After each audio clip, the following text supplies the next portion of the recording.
നമ്മുടെ പള്ളിയിൽ ആണ്ട് നേർച്ചയോട് അടുപ്പിച്ച് കൊടിയേറ്റവും അതിൻ്റേതായ നേർച്ചയും കാര്യങ്ങളൊക്കെ ഉണ്ട് കേട്ടാ. അപ്പം അങ്ങനെ നമ്മൾ വന്നിട്ടുണ്ട്, ഞാനും കുട്ടികളും വന്നിട്ടുണ്ട് കേട്ടോ. എനിക്ക് കുറച്ച് ജലദോഷവും വയ്യായ്മയൊക്കെ ഉണ്ടായിരുന്നു, എന്നാലും നമുക്ക് വരാൻ പറ്റില്ലല്ലോ, തൊട്ടടുത്ത് നടക്കുമ്പോൾ അതൊക്കെ കാണണ്ടേ. അപ്പം മക്കൾക്കാണെങ്കിൽ വലിയ ഇതെടുക്കുകയാണ് കേട്ടോ ഇതുപോലെയൊക്കെ കാണാനും വരാനൊക്കെ. പിന്നെ പ്രത്യേകിച്ച് കുഞ്ഞുങ്ങളുടെ ദഫ്മുട്ടും കാര്യങ്ങളൊക്കെ ഉണ്ടായിരുന്നു. അപ്പോൾ അതെല്ലാം കണ്ട് നമ്മൾ കുറേ നേരം പള്ളിയിലേക്ക് തന്നെ ഉണ്ടായിരുന്നു. അത് കഴിഞ്ഞിട്ട് അവിടെ നിന്ന് ചോറ് കിട്ടിയിട്ടുണ്ടായിരുന്നു കേട്ടോ. അങ്ങനെ മതഭേദവും അങ്ങനെയൊന്നുമില്ല, എല്ലാവർക്കും ചോറ് കൊടുക്കും. അങ്ങനെ ചോറും നല്ല ചിക്കൻ കറി ആയിരുന്നു കേട്ടോ, നെയ്ച്ചോറും ചിക്കൻ കറിയും. പള്ളിയിലെ ചോറിനൊരു പ്രത്യേക ടേസ്റ്റാണ്. അപ്പോൾ വന്നപാടെ തന്നെ നമ്മൾ മൂന്നാളും കഴിച്ചിട്ടുണ്ടായിരുന്നു. പിന്നെ ഇക്കാടെ പങ്ക് മാറ്റി വെച്ചിട്ടുണ്ടായിരുന്നേ. അപ്പോൾ റെയ്ഹു ഉണ്ടല്ലോ, എന്തെങ്കിലും ചവറ് കിടക്കുമ്പോൾ തന്നെ അവൾ തൂത്ത് വൃത്തിയാക്കുകയൊക്കെ ചെയ്യും കേട്ടോ. ഒന്നും പറയുന്നു വേണ്ട, നല്ല കുട്ടിയാണ്. പക്ഷേ ഇതുവരെ വീഡിയോ എടുക്കുമ്പോൾ ഇങ്ങനെ കഥക് ചാരിയിടും, അത് പറ്റത്തില്ല കുഞ്ഞിന്.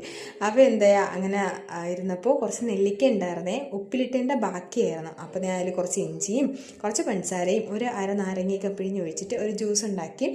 ഇതുപോലെ ഇടയ്ക്ക് ഉണ്ടാക്കി കുടിക്കുന്നത് ഹെൽത്തിയാണ് കേട്ടോ. അപ്പോൾ അങ്ങനെ നന്നായിട്ട് ജ്യൂസ് അടിച്ച് മാക്സിമം അതങ്ങനെ പിഴിഞ്ഞെടുത്തിട്ടുണ്ട്, അരിച്ചെടുത്തിട്ടുണ്ട്. അത് കൊണ്ട് വന്നപ്പോഴത്തേക്ക് റൂമിൻ്റെ അവസ്ഥ ഇതാണ്, രണ്ടും കൂടെ അടികൂടി ഒരു പരുവാക്കിയിട്ടുണ്ട്.